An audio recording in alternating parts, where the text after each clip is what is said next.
Okay. Okay, good morning. As Megan said, my name is Jim Mottola. I'm Vice President of Data Privacy Investigations and Security at Porzio Compliance Services, a division of Porzio and Bromberg and Newman, the law firm. In my position at PCS, as we call it, I work with our clients in a number of matters. In particular, of late, I've worked on a incident response for a ransomware attack. So this is the second time in the last year that I've had the pleasure of working through one of these situations. I mean, pleasure is because it's usually a very difficult situation, but because of a lot of the training that I've had in my previous life with the U.S. government, we always plan for the worst case scenario. What I'm going to touch on today is the situation that really, that really necessitates a lot of leadership and thought process and decision-making process to get through these types of situations. It's really critical that you have a play in your playbook for an organization, no matter what size, for a backup, for a plan. I think we all learned during Superstorm Sandy that a lot of assumptions that we make about daily life, the things that will happen, won't happen. And how do we plan for those?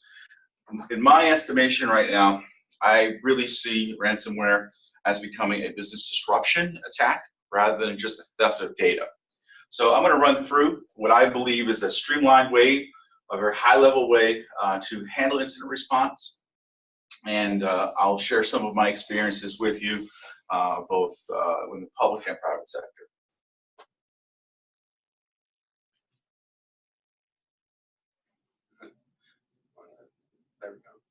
Okay, so the first is really the identification and evaluation phase, right? So, we need to, when something's not right, there's an obvious reason why it's not right?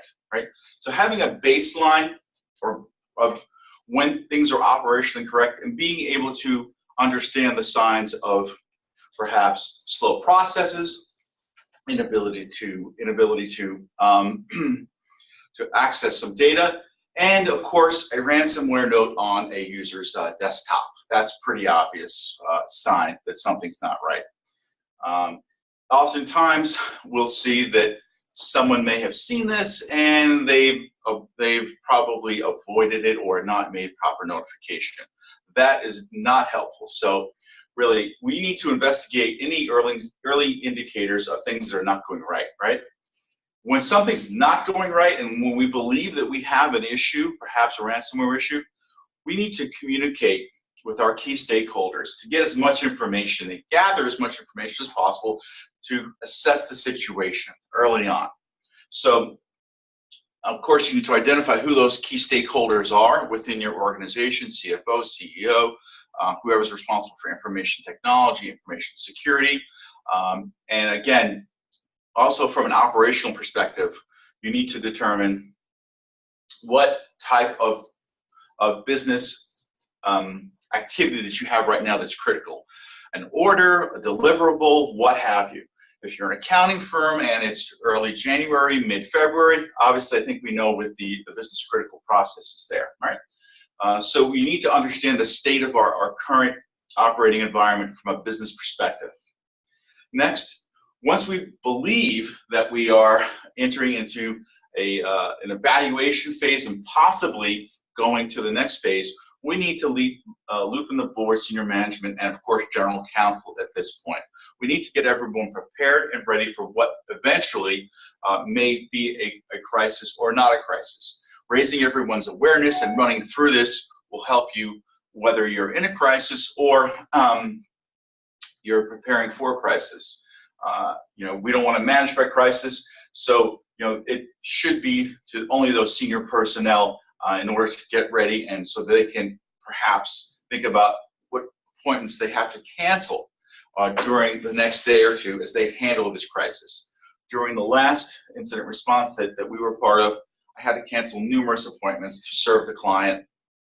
I found out that actually there are 2 spots in New Jersey where my mobile phone didn't work, believe it or not. That was a bit of a crisis for a client who assumed that I had put him at the top of the list, and I did, but unfortunately I did not have connectivity in 2 places, but we certainly resolved that. So again, James Humes is a former a writer, speech writer for a few presidents. And I think really when we talk about identification and evaluation phase, you know, communication is critical, and leadership has to be able to communicate, you know, the situation to the key stakeholders in order to get them prepped and ready to go. The second piece is really this situation where now we're about to enter into that incident response piece, right? We've determined that the malware has, you know, the ransomware has encrypted our primary data, and that we don't have access to that. And we need to figure out, you know, if we have an incident response plan, we need to look to the plan book, the playbook. If we practice that incident response through tabletop exercises, you know, we need to follow our playbook. We need to stay on script, if you will. Okay, it's really important that you have a place to start from, right? And then from there, of course, you're going to deviate, but you need to have a place to start from. I really recommend when you have an incident is to basically create a war room where folks can concentrate and get away from their desktops, and that they can have actual conversations with real live people. If you need to get folks in on a conference, that's fine. But again, this is a priority because we're talking about the life of your business and your ability to serve your clients, right? So if you have an incident response plan, great, start to follow it. If not, then you better formulate a plan, okay, with your internal team, and it has to be a priority, okay? At some point, you're going to need to stop the IT processes to, if you can, to safeguard critical data or to stop the malware or the encryption from spreading, if that's possible. Okay, so again, the coordination is going to be pretty critical. At this point, you should considering contacting outside legal counsel to help you manage the response and to create this, again, this confidentiality umbrella. Because during the course of this response, which I'm going to say is probably going to last 3 to 5 days, okay, this situation, best case scenario, as a business, you're going to be making business decisions based upon how you want to address and mitigate risk. And at the end of the day, you want all of those conversations to be privileged, and just in case there are any pending lawsuits that are out of that. Also, I think having outside counsel or consultants provide you with your opportunities. Because when you're in the middle of a situation, it is very difficult to kind of see out of what we call the fog of war. Things get confusing, priorities get difficult to line up, and you definitely need to look at things from a legal perspective, from a business perspective, and it's hard to look long term when you're in the middle of a situation that seems like and is a crisis, right?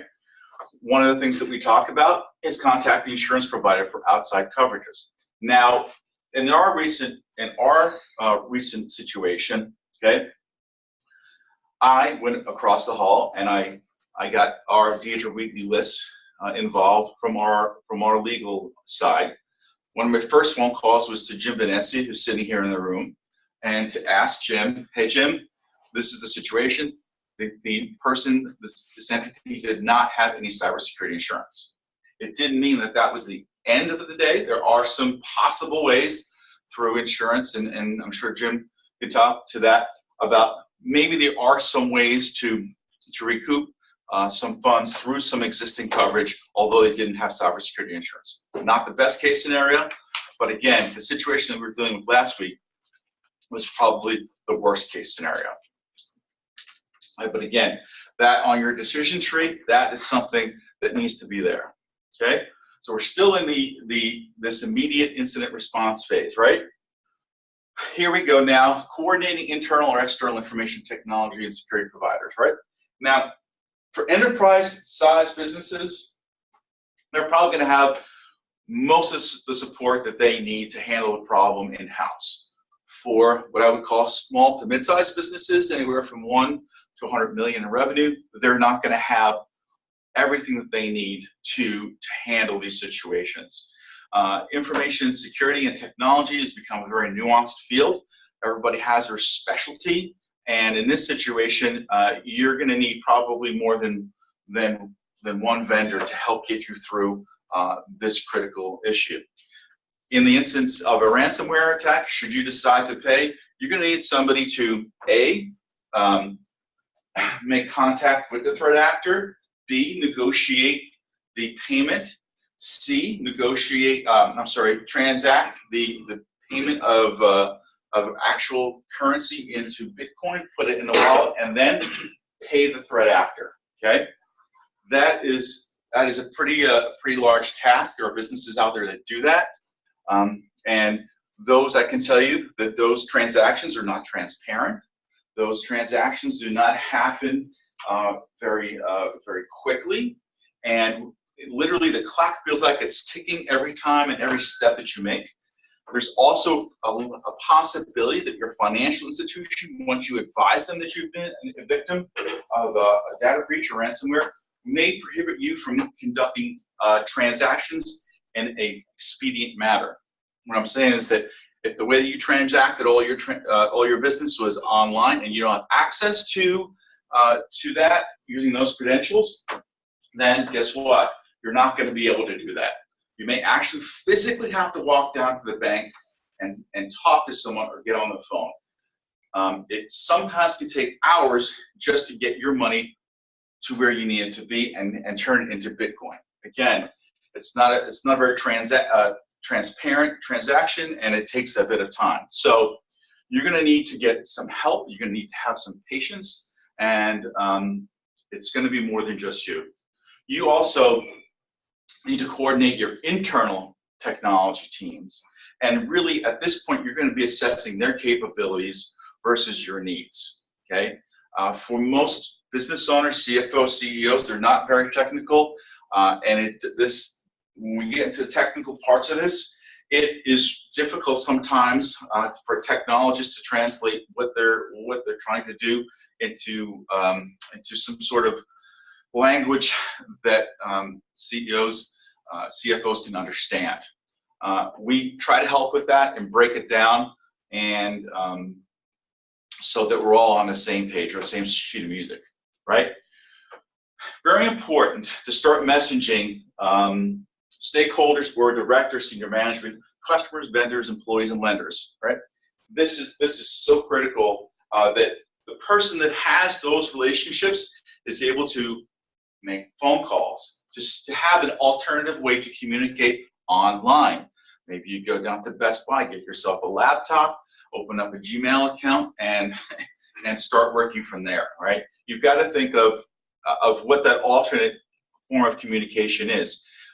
If you have another office that's not affected by this type of attack, maybe that's going to be the place that you may consider to be your war room or your command and control area.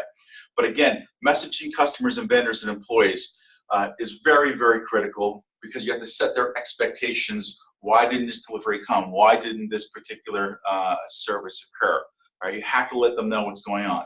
And in this part is that we helped our client phrase something through our legal team that was appropriate for the situation.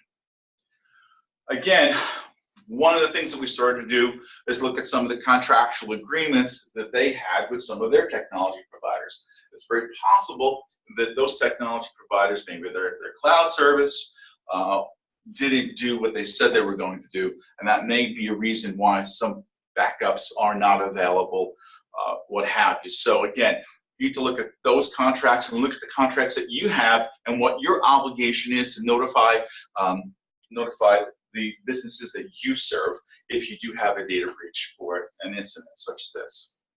All right. Now, there's a special team that could be investigating the breach point of the entry. But the situation you're in right now is really the impact to your business. And we recommend that all businesses do a business impact analysis.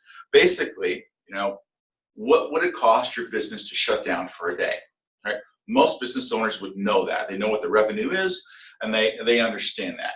And that's what we have to look at, and that will start to set your expectations. If you put remediation costs and technology costs on top of this, okay? There are some estimates out there on a per record fee. So according to IBM and Poneman, it's about $140 per record. If you have, if you have 100 employees, multiply times, times 141, the number isn't astronomical. But if you have information on 1,000 people, employees, and when a record would be name, date of birth, social security number, that, okay, and financial information and/or financial information, obviously the overall impact to your business could be greater.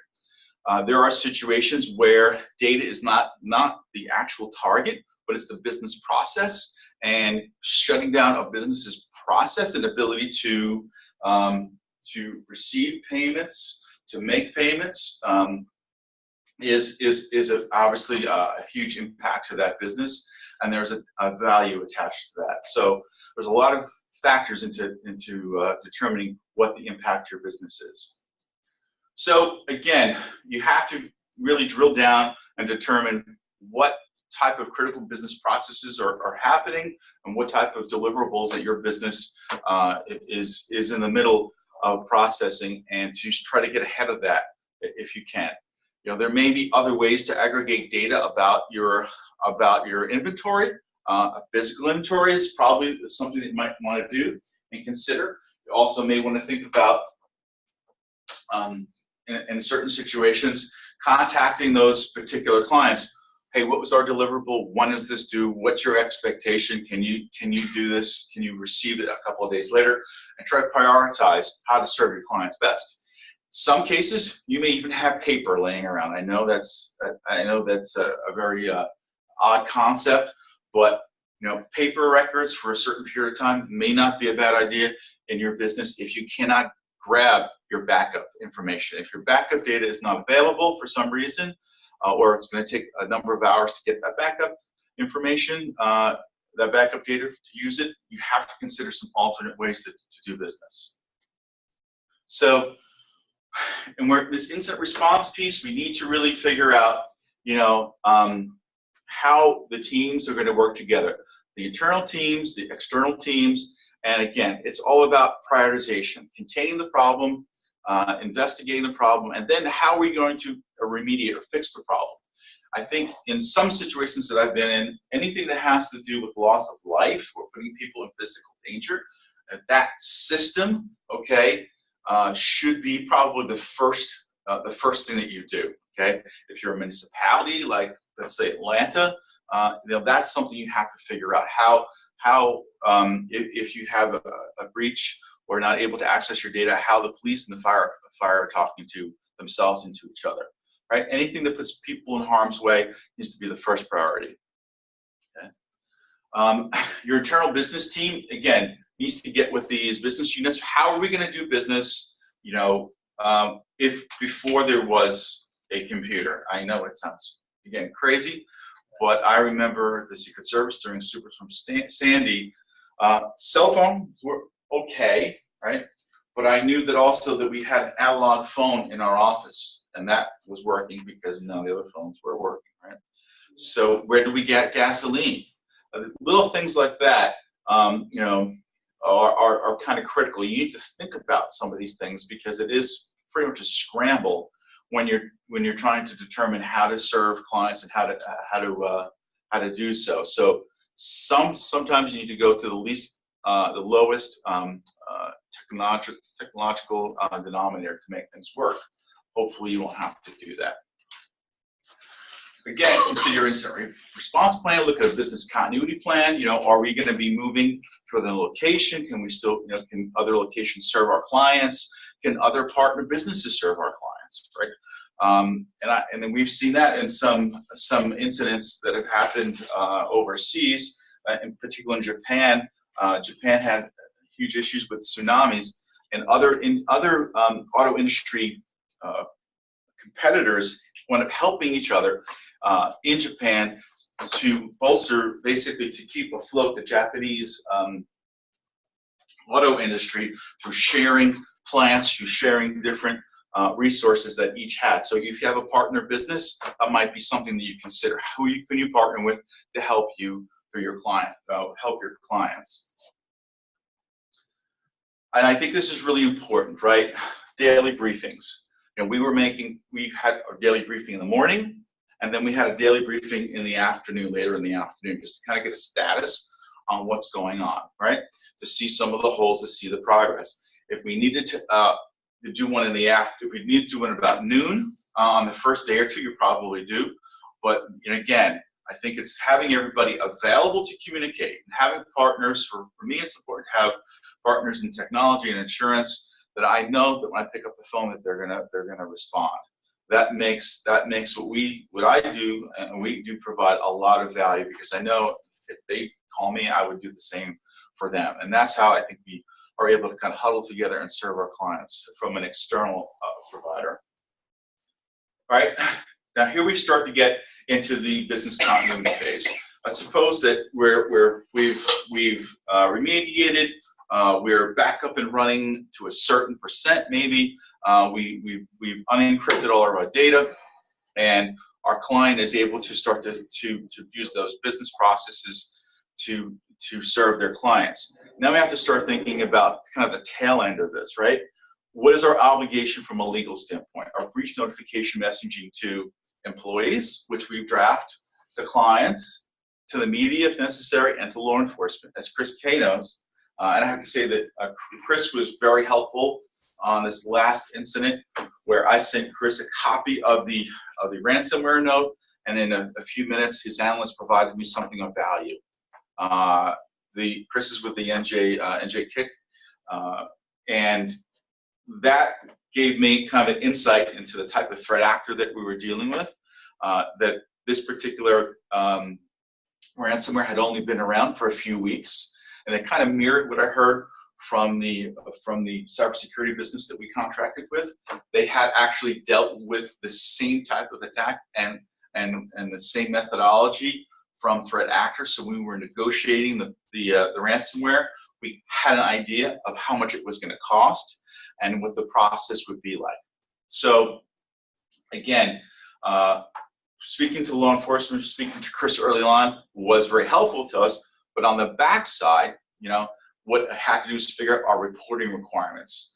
So when we have a data breach and there's protected information, your business is obligated to make notifications to each state that the information, if you will, resides in. If you have information on employees in 30 states, well then you have to make 30 separate notifications. You just can't make one notification to the FBI. Well, that is a good start. And if you do make that notification to the FBI and IC3, some states will take that as a deliverable for notification. So for us, we had to do notifications in this last case to 6 different states, and they were fairly similar in the questions that they asked. So these are questions you need to ask, that a business needs to know. How many employees do we have? What states do they reside from? And those notifications need to be made, right?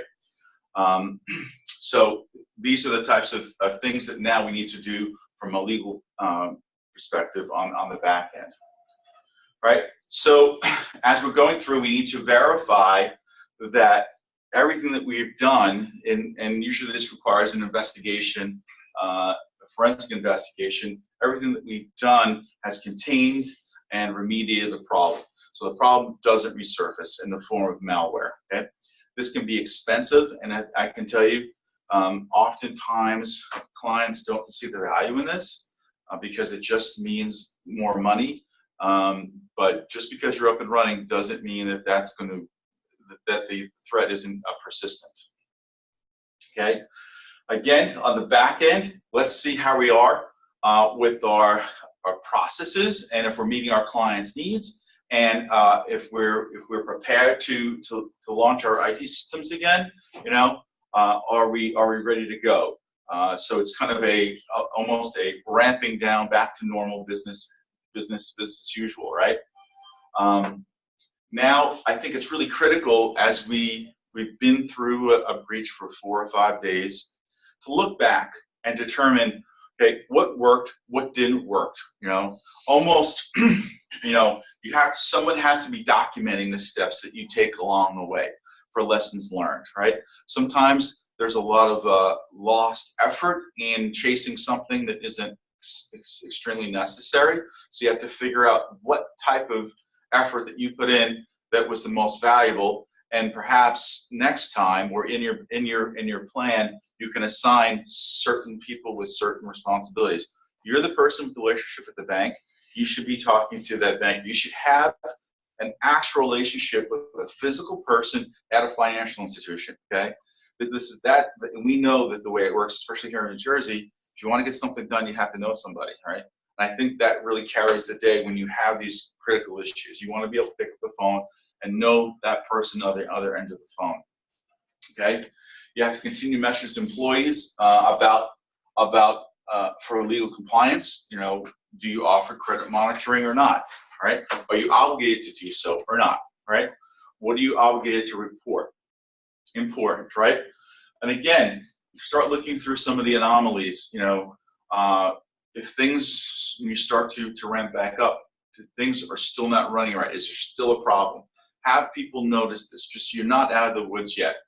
Again, communicate with key stakeholders to get more information if necessary, and determine those business processes and the current operating structure of business. Validate what you've been doing.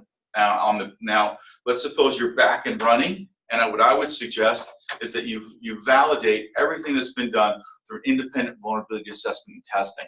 Right? Bring a third party in. Usually, you're going to have either a managed service provider or an in-house provider. I would bring in another business, okay, just from an audit perspective, to not audit their own work, but to look and see if there's any remnants or vulnerabilities still exist in your environment, right? Again, what's going on? What is your current? You may not need to meet twice a day, maybe once a day, right? What is the current status of backups and processes and client needs, right? And then, again, the measures and practices you've used as part of probably a hot wash, as we would call it. How did we do? What are the things that we could have done better? How can we streamline our process? And then I think this is a good opportunity for you, because you've made a lot of relationships during the course of this very tough situation. How do you continue to communicate with employees, maybe about security awareness, right? Most of the time, we know that the breach is caused, or the incident's caused by an employee clicking on a malicious link. That's almost 3/4 of the time at this point, right? So it might be a good time to affect some change management in your organization from a security awareness perspective. While it's fresh in everyone's mind, maybe it's time to actually write those policies and procedures that you haven't had previous to now, right? And continue to message to the clients that you're taking care of the data and you're taking these steps. Maybe you might think about something like two-factor authentication if clients have access to your network, what have you. So unfortunately, this event, which is difficult to get through, if you're not a mature organization as far as security goes, this may allow you to have an effect, conduct some change management to be more secure. Those ongoing relationships that you may have made with attorneys or even through law enforcement should be those things you can keep on building on to fully have a fully mature enterprise, which will, again, and from a security perspective, will make you more resilient. All right. So here are the folks in our team. Are there any questions?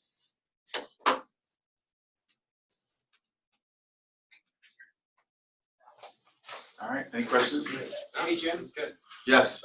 So when you're reaching out to clients, if you've lost your data, right, how do you approach that, right? Because you want to reach out to them as soon as possible, but maybe you're just in the early phases of speaking with clients, or figure out how to send a message. What's really going to do that? Sometimes those emails addresses exist, right? You might be able to have those someplace. And that's what our client did. They basically set up a Gmail account. And they said, hey, we have our email. We have our emails. not the email. They had their actual email addresses, their contact lists. Maybe they had it on a platform or someplace else. So I think those emails. I can tell you that switching businesses last month, 2 months ago, just migrating my email contacts over to my new business. I'm still missing them. I mean, and you type something in, and you expect it to be there. So maybe those emails are a critical business, piece of information. Right. Why not at some point take those email addresses, put them on a spreadsheet, and either print them out or put them on a thumb drive someplace in a desk. Right. I mean, that's a very simple, low-tech solution, but you need to consider, the other thing is, I'm sure that most of us integrate our personal life and our professional life on our phone. Right. So I might have it on those emails might be on my phone, right? And then I still have access to them. So there's other ways that our information is spread out amongst so many different devices that's another opportunity that you may have to have those in your another device. All right. Yes, Chris. Can I just say that just this discussion here is like an excellent point about why tabletopping these beforehand is great. Like, wait a minute, how are we gonna email our clients when that server's down? You know what I mean? Right. In government, we have a little bit more flexibility because we're not push so much to produce a product or sell make a certain revenue deadline and whatever. Right. But I'd imagine in private sector, it's difficult to say, hey, everybody, guess what we're going to do on Friday? We're going to have a tabletop exercise. Put down all your work and let's talk about that. And do you find that also in private sector? I do.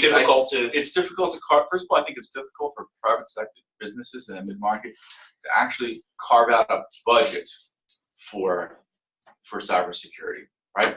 Information security, information technology, hey, the stuff works, okay.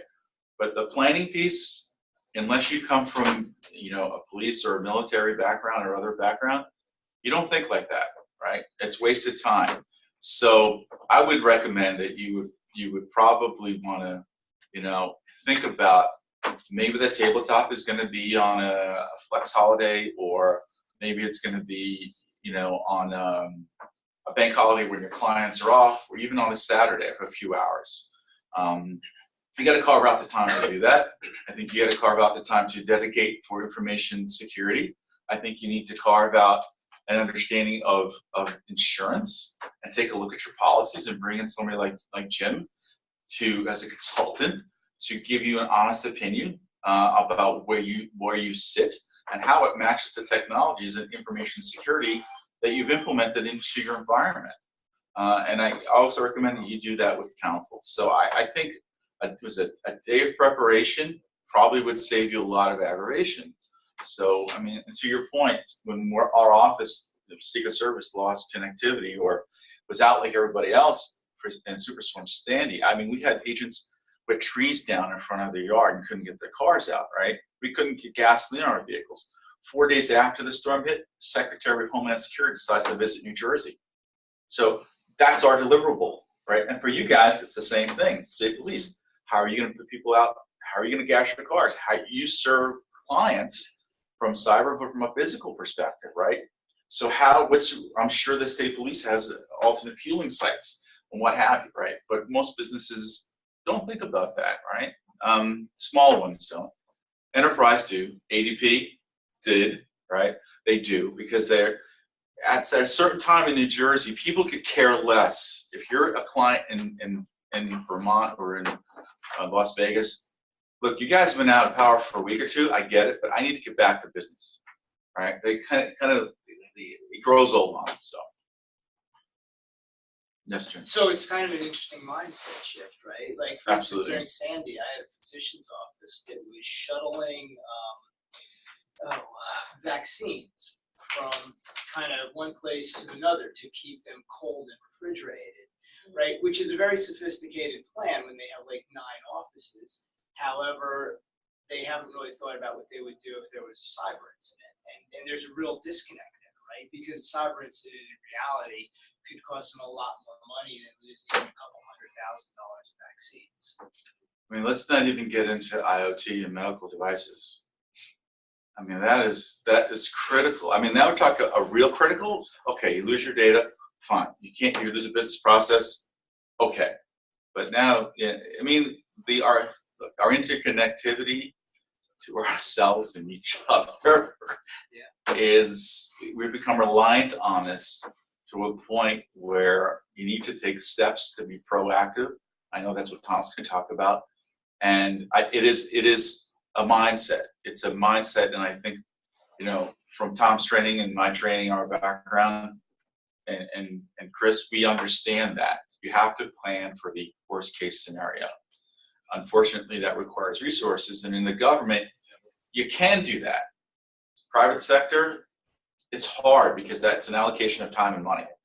So it makes, I think it's a mindset. It's a really difficult mindset. All right. Yes, sir. I got one last question. Regarding the whole concept of ransomware and having Bitcoin available as a business continuity, have you noticed any shift where that's kind of reversing with the release of the rapid release of decryption tools, or is it still that cadence still necessary where businesses more often than not are paying ransoms, whether that's a good thing or a bad thing? You know, this is a great question. You know, I think on the decision tree, the first question you should ask yourself is, you know, pay the ransom, not pay the ransom, and that's my question. So if you don't pay, what is it going to cost to lose that data, right? And then to basically replace all the hardware and software. You're starting from scratch, right? In essence, right? You know, if you have a backup, well, then that might be a technological plan you can work through. But if you have no backup, you have no insurance, and all your critical business processes are unavailable to you, then what are your choices? Now we also say that ransomware acts like I have to say this in air quotes, acts like a business. But just because I agree to pay X doesn't mean I'm going to get what I paid for, right? It doesn't. I don't know what recourse is there if I don't, right? Post bad review. Post a bad review. I'm sure there's a way to do that, but who's going to read it? All right. I mean, which one of us are going to? Maybe Tom would read it, but who's going to actually read a bad review about a threat actor? You know, how's that going to get out to banks and small businesses? Hey, listen, don't pay this guy. I mean, come on, it's not going to happen. That's not the way. So there's no transparency. There's no a gentleman's or a handshake, a contract. You are taking a huge risk when you do this. And when you press that button and say, yes, I'm going to pay, you can't expect that 100% of the time it's going to work, right? It's really a crapshoot, if you will. So that option of what else can how much will it cost me if I don't pay X, or should I just pay X? Some of these ransomwares have been so low, right? The businesses will pay them. Oh, a couple $1,000? Sure. This month, next month. Next month, next month. That's the nature of their That's right. I mean, but the threat actors are so different. It's very sophisticated attacks. They're going to understand your business process. They're going to leverage the perfect time to do that, and they're going to charge you a lot of money. And some of these other attacks, hey, look, if I get $2,000 out of this guy, I sent we did this 100 times. If I can get 4 people to respond, it's worth my time. So that's a great question. The answer is it's a business decision. It shouldn't be based upon technology, and can technologists tell you the likelihood and the probability that they can get you up and running? More or less. I would trust them rather than I would trust a criminal to help me make that decision. Yes. Do they ever get caught, the threat actors? I mean, do they ever suffer Sometimes. consequences? Sure. I think it's rare. It takes a long time. Sometimes their legs get broken as well. Because it seems like more and more people like that are upstanding citizens talk about getting into this line of business. Oh, you mean the ransomware business? Yeah, which is disturbing. But I wonder what is the why aren't more people getting caught? I can say from a law enforcement perspective, it takes a while. Attribution, or determining who the person is, where they're physically sitting, and what their nationality is, takes a lot of time. I think so much of it is happening in third world countries, and we have no jurisdiction to do anything about it. So even if they're found out, there's nothing we can do. Yeah, that's Then, true. you know, just talking about the data, you pay that ransom, and you have a gentleman's agreement, they're gonna return your data. That doesn't mean they're not gonna keep the data and Yeah, exploit it. So you may get your data back and be able to get up running, but you have no guarantee. As a matter of fact, I think if you think about the character that you're dealing with, right. I gotta believe it's highly likely they're not gonna continue to keep that data and use that. So you can pay all sorts of money and they still are hammering their customers and leveraging that. That's a really good point. Scary. And I guess If the I could just say Good, one more Mike. thing, Yep. only because this is totally unscripted. I'm Mike Battistella, President of Solutions Cube. We focus on IT, service management, and cybersecurity. And actually, I'm a cybersecurity instructor for SBDC out of Rutgers. And one of our clients had a breach, and it was so significant that I went right to Deirdre, brought Orzo in, and it was great guidance. I mean, because I had been in a number of technical issues, but this was the first that we had to bring in legal. And I'll tell you, if you don't have the cybersecurity insurance, get it. Right. If you don't have that team, that legal team that you can work with, get it. Because I was out of my element. You know, I'm a technologist, really good at it. But when you start dealing with all the legal aspects, you need that assistance. And you need somebody that can guide you through it. So I don't mean to give you guys a commercial, but No, it that's was good it was advice. a great experience. But I think, Mike, on In a the tough other situation. side, it's good to be able to call somebody like you who understands the technology. It's so scary. And I think that's where the handshake is, right? It's Really between the technologist and the consultants, getting all the people in the room and asking them what their expert opinion is on a particular solution, right? Or remediation or a next step. It really is a team effort because, you know, we come in with the technology expertise, you come in with the legal expertise. One of the first things, you know, Deirdre told us is get on under that legal umbrella. So now you're all protected by confidentiality. Yeah, that's And true. there are some things that were happening that were